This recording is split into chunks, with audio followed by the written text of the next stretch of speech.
Welcome to ASSA ABLOY's Security Perspectives podcast. In today's complex world, it takes a village to ensure the safety, security, and health of a facility. In each episode, we'll speak with industry experts about their point of view on the latest trends, technologies, and topics impacting the security industry.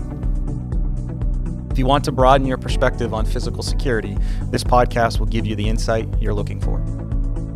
Welcome to the fourth season of Security Perspectives podcast. Really exciting topic today. We're introducing the utilization of security consultants on higher education campuses. Joining me today, we have an expert panel from ZBeta, Frank from ZBeta. We got Robert from Caltech, and then Derek from our very own ASSA ABLOY organization. Welcome, guys. Thank you, Jeremy. Thank you. Excited to have you guys here today as a continuation on from our Integrated Access Management and Security Summit. The utilization of security consultants as campuses become more integrated and there's more and more technology that's being utilized, within the space. 40% of what we sell now has a wire coming out of it, which has been a significant change to our business and one that we continue to see growth with. And so we're going to dive in to some of those topics and how universities are leveraging the use of a consultant and how that relationship is reciprocal and everyone benefits at the end of the day. So my first question, or actually before we jump into that, I'd be remiss if you guys didn't take the opportunity to introduce yourself. And I'll start with Derek. Thank you, Jeremy. Derek Amert with, as you mentioned, ASSA ABLOY. My title is Director of Business Development. My role is to be the liaison for the design community. And what does that mean? Well, that means working with the architects, the engineers, the security consultants, and ultimately the end users to make sure that the design, the security program, and the likes of everything that they're trying to do to protect their institution is organized and coordinated across all the territories within the U.S. Wow. Thanks. All right. Robert Bagley with Caltech. My title is Campus Physical Security Systems Manager. Long title, so basically I manage all the access control, all the physical security access control cameras, alarm systems on campus, all the way from installations to maintenance, including replacements and anything else you can think of. All right. Thanks, Robert. Glad you're here.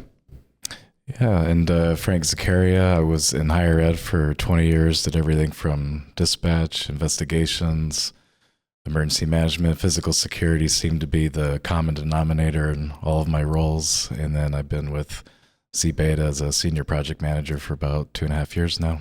That's great. Well, really excited for you guys to be here today. My first question is to Derek. We've obviously, as an organization, have invested in this role. And from your perspective, why do you think an organization has put yourself in this position to be able to better serve our security consultant industry? It's a growing industry. Obviously, security as a whole is now having a seat at the table, as both of these gentlemen will tell you. Consultants was a little bit of a gray area up until recently, and a consultant has a wide definition. There's forensic consultants, management consultants, and technical consultants, and sometimes there's consultants that do all three. And when you find a technical consultant that can help design systems, access control, video management, mass notification, visitor management, it's very, very valuable to an end customer that they be semi-product agnostic, but very application-centric.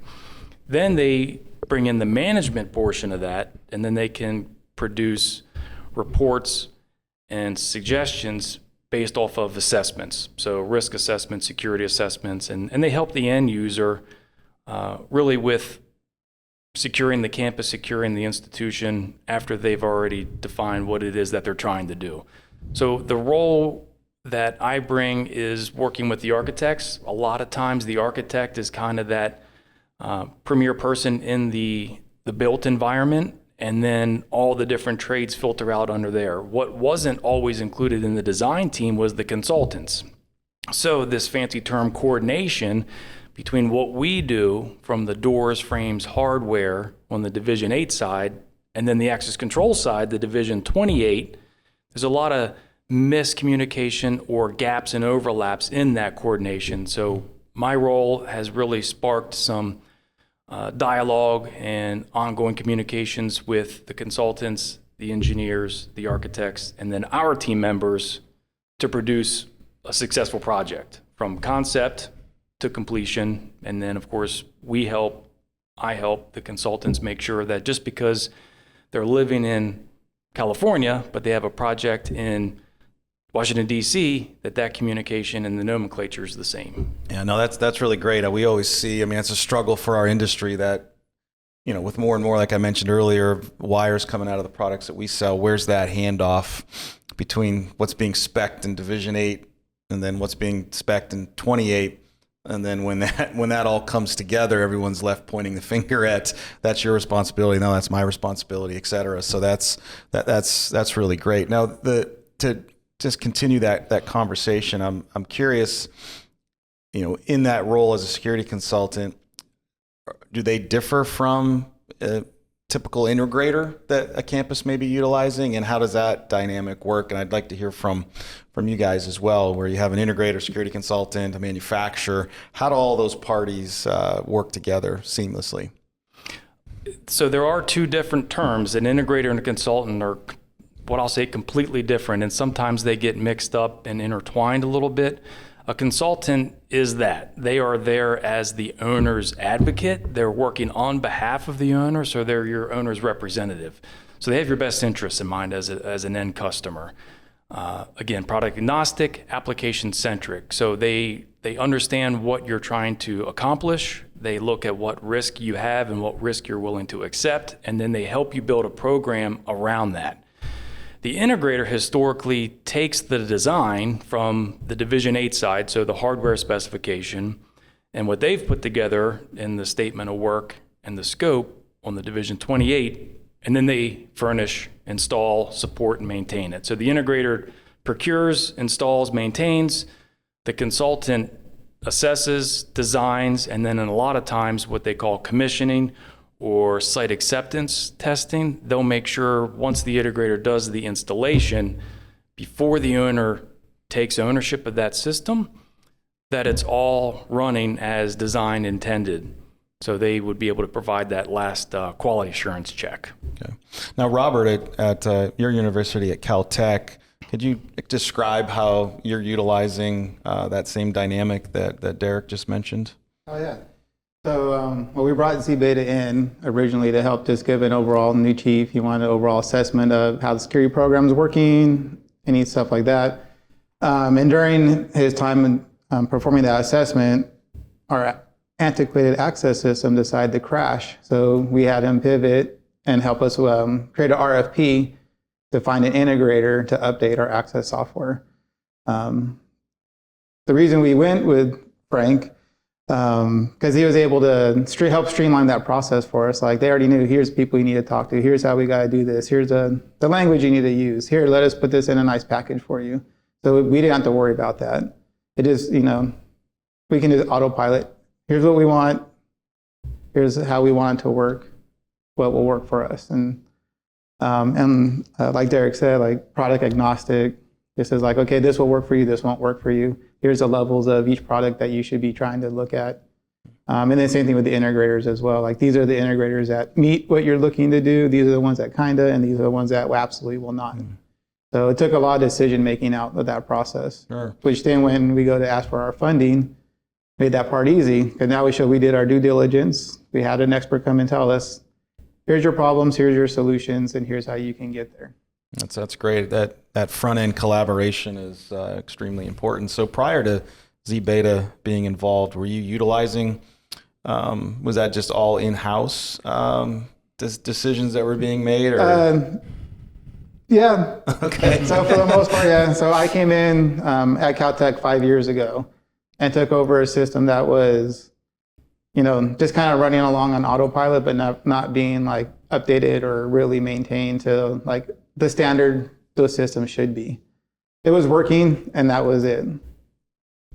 One of those, if it's not broken, don't fix it. Sure. Now, as was mentioned at the Integrated Access Management Security Summit earlier today, what's your view on creating a brand to be able to represent to other stakeholder groups that may have a say or some decision-making authority about what you guys want to implement on campus. What are your thoughts on that? How did you sell your vision and ZBeta's vision on to the rest of campus about what you wanted to do? Yeah, the first part was like, we're here working with you. We're not here trying to tell you what we're doing.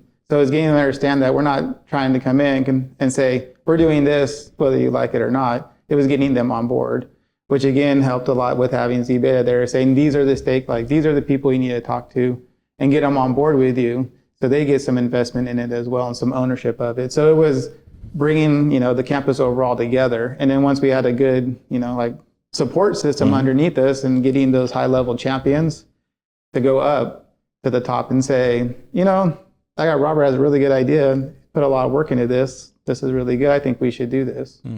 So. Did you see, an acceleration by having a qualified security consultant in moving from just a concept to actual implementation? Correct. So 18 months of me being told no, to 3 months later, a yes. Interesting. Why do you think you were being told no? Part of it was I wasn't going to the right people. It was just going to my supervisor, hey, this is what we should do. And they're like, oh, well, I don't know. So it was getting it out amongst the rest of the community on campus that said, hey, we should really start doing this, or I think this is a pathway we should start taking. And how can I, reaching out to them, how can I make this better for you? Because we were getting a lot of complaints because it was failing. So it just perfect timing for Frank to be actually doing the assessment. So was the decision, as we transition to ZBeta and Frank, was the 3 months acceptance of that opportunity to move forward, was that ROI driven, or was it just the thoroughness of this is your risk assessment and you really need to do this in order to move your campus forward because there's other potential liabilities that may exist out there? Could you elaborate a little bit on that? How did you take someone that's been told no for 18 months and all of a sudden 3 months later they're deploying what your specific application was? I think in this particular example, it was the thoroughness and the building of community where someone like Robert, and I'll speak even for myself, our vision can become impaired by groupthink or legacy activity in terms of what has always been, and I must just continue the what always has been. When he calls someone like a ZBeta, we can arrive and we have fresh eyes, we have a new perspective, we have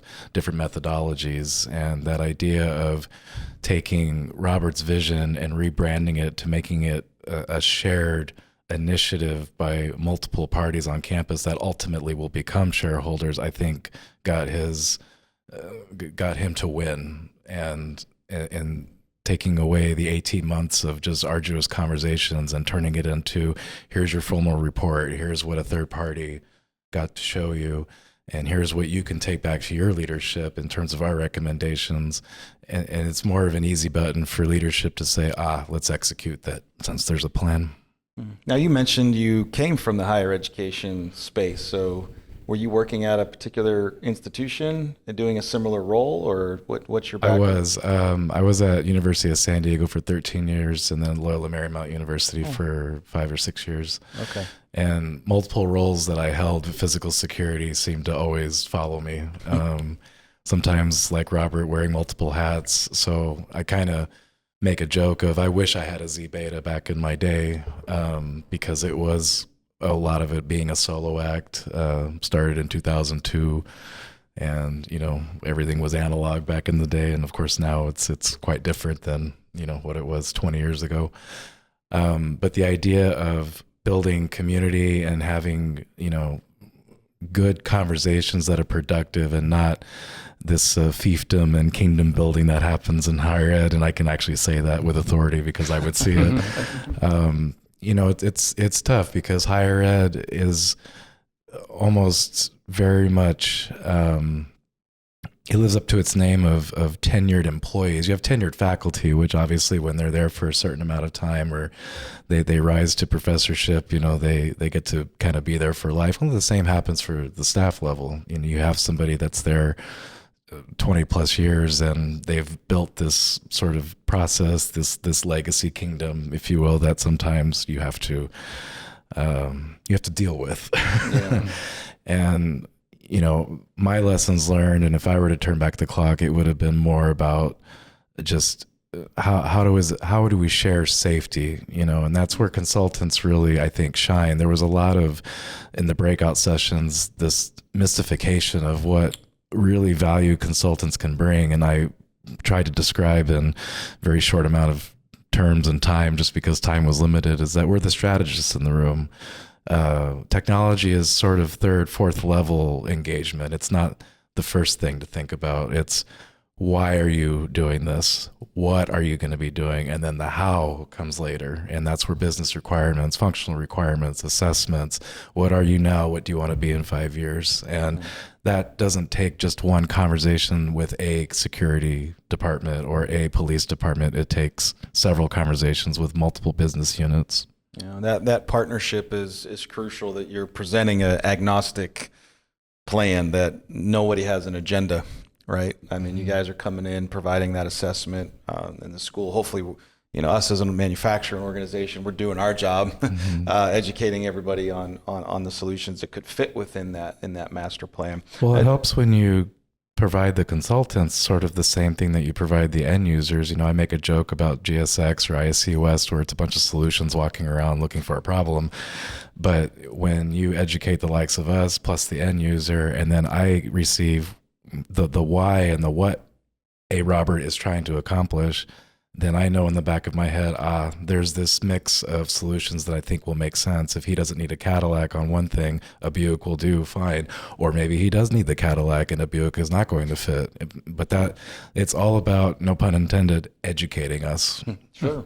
Now, I mean, this security consultant, even back from my days when I was calling in the field, I feel like security consultants have been around for quite some time. Do you feel like when you look at the university space, that they're being utilized as effectively as they could be? I mean, what's the depth of a university? Is it some universities are using them, some are not? I mean, what's your bandwidth and scale there that you could talk about? I would say that, again, the mystification of what a security consultant can do and its capabilities. I know for me, I received a security consultant from a construction initiative that had occurred at one of my institutions, and I didn't quite know what the value was of that security consultant.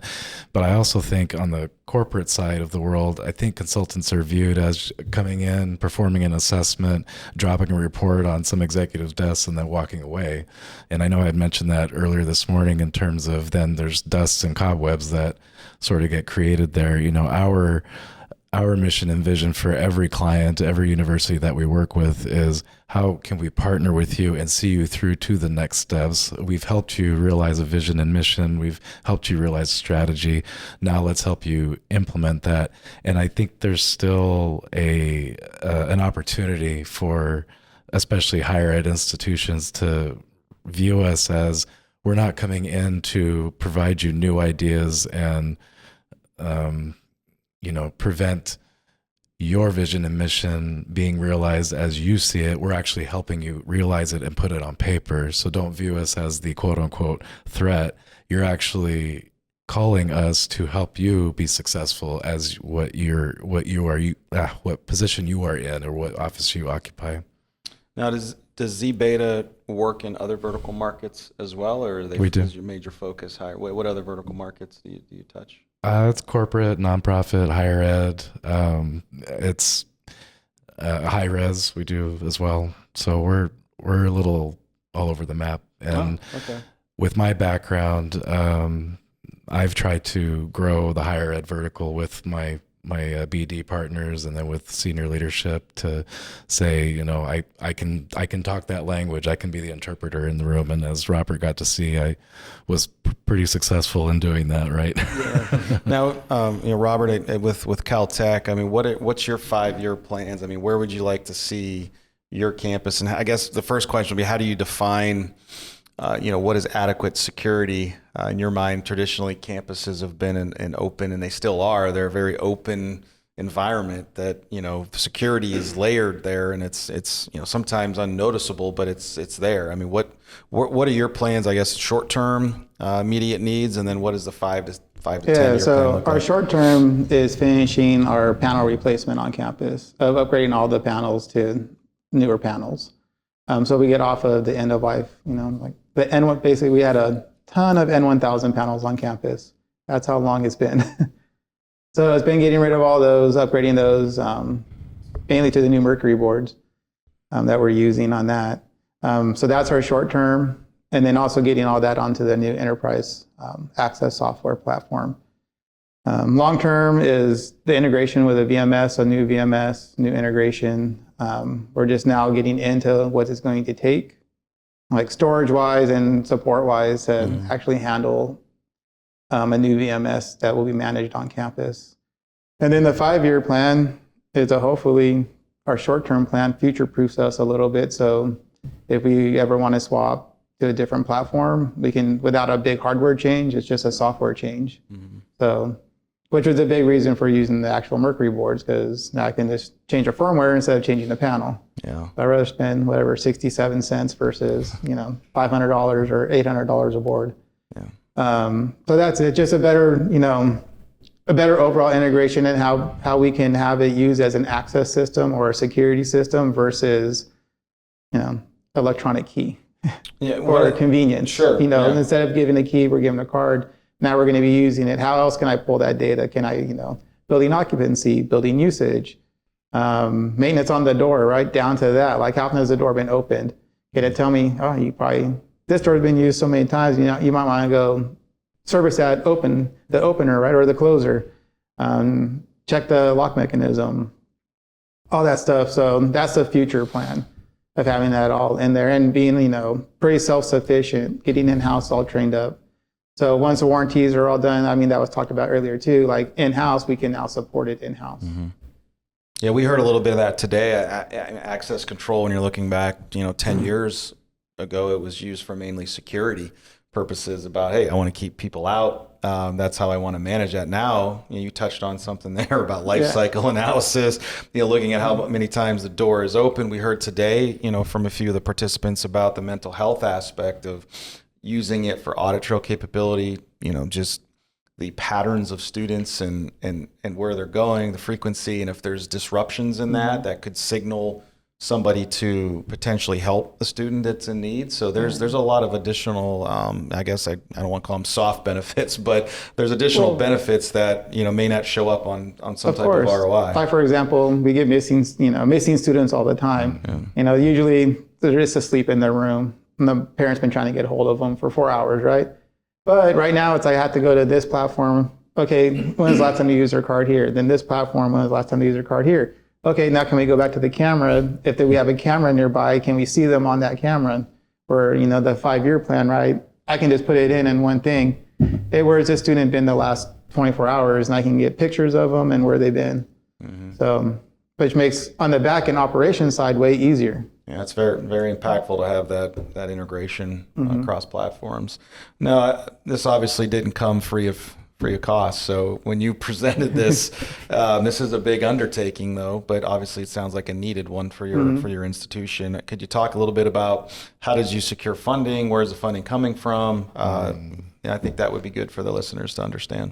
So obviously, no, it was not cheap at all. But if you look at it, we hadn't touched it in like 15 years. It really wasn't that expensive if you were to be like, if we, properly swapped out panels end of life, we're kind of spending that same money anyways.